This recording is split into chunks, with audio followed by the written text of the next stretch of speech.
Dito ka.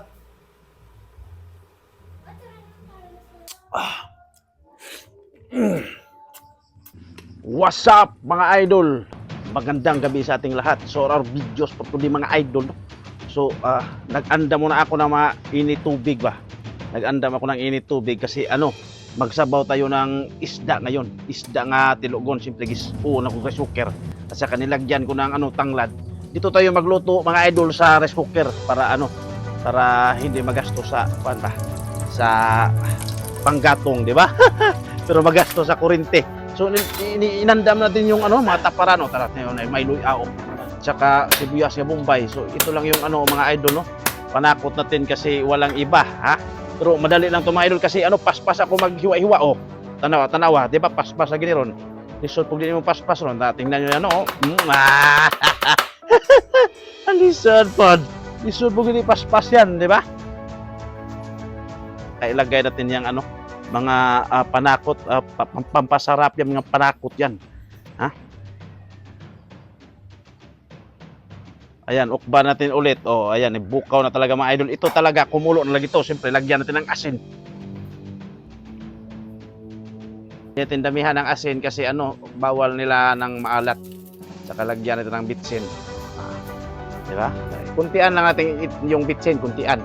At saka siyempre, kurakurawin natin. Ayan, madali lang ito magluto mga idol. Hindi na kailangan pa-thrilling pa tayo, di ba? Halisan pod.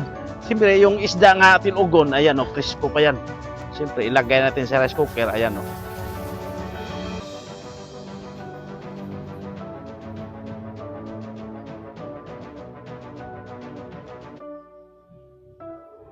Diba? So, pinapasforward ko na, cut ko na para madali. Ayaw kung hindi madali. Halisan pod. Ayan, siyempre, takluban na natin. Ayan, tinakluban na. Siyempre, meron tayong malunggay. Malunggay pampaganda sa katawan yan, ha? Gold hit yan. Siyempre, bumukaw na yung kumulo. Kumulo na pala yung rice cooker. Tapos, ayan, ukba na natin. Siyempre, ilagay natin yung malunggay kasi ito, luto na to, ha? Kunin pala natin tong yung isda. Kunin natin tong isda mga idol. Ayan, kunin natin to, ha? Siyempre, yung taklob niya. Ilagay mo natin. Tsaka tikman natin ito una. Tikman. Ang sarap mga idol. Mahirap na maging hindi masarap pag sabi tayo ng di ba? Halisod pod. At ngayon mga idol, siyempre, kunin natin yung isda sa rice cooker para malagay na natin yung kamunggay, di ba? Mahirap naman kung idungan natin yung kamunggay, meron pang mga isda, di ba? Baka mabukog tayo sa sa kinakain nating sinabawan. Siyempre ilagay natin yung yung malunggay, oh. Ayan. Tapos palihukin natin sa kuraw. At tapos takpan na natin mga idol. A few moments later. So, what's up mga idol? At ngayon naluto na yung niluto natin. Ha? Sinabawang isda, kaya kakainin natin 'to mga idol. Mga idol, no? So naluto na dyan mga idol, ito. So piliin natin mga idol ito lang, ha? Tag-isa kami rito, ha? Saka dalhan ko pa rin si si nanay. Kasi ganado yun kumain ng mga sinabaw, mga isda ba nga, tinugon ba? Yung labas ba?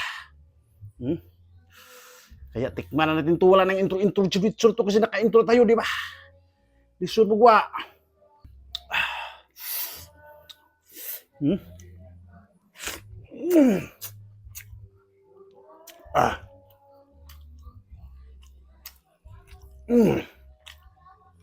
Parang asin.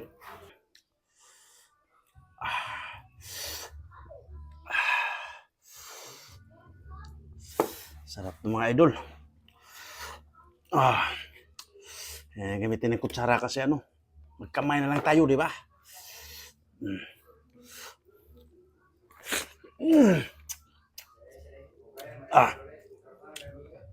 Sarap. Hilaw-hilaw yung kanin pero masarap pa rin.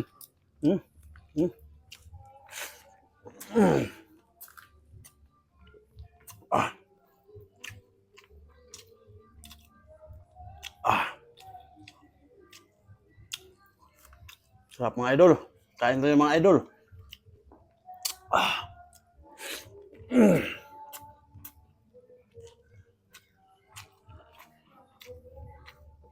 Sarap ng sinabaw. Siyempre itong kamunggay, masustansya to. Mm. Ah.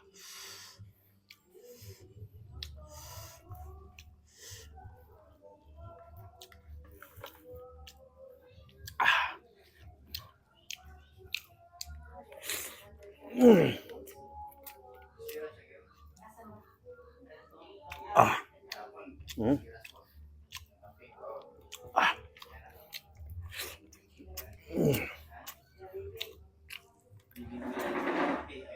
Ah.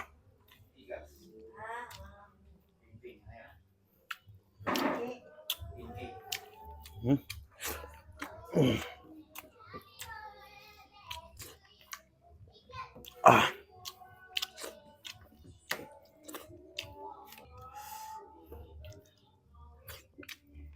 Ah. Harap mga idol. Lanlanin ito ng mga idol, lanlanin.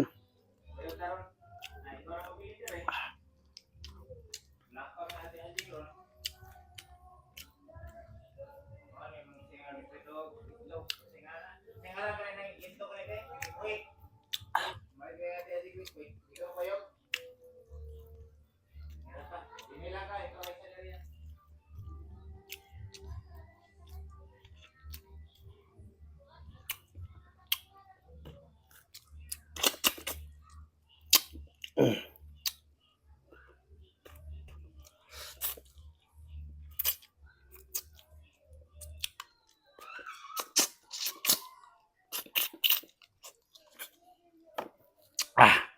So hanggang dito lang tayo kasi tapos na. At saka maraming salamat sa suporta mga idol, no? Magandang gabi sa ating lahat.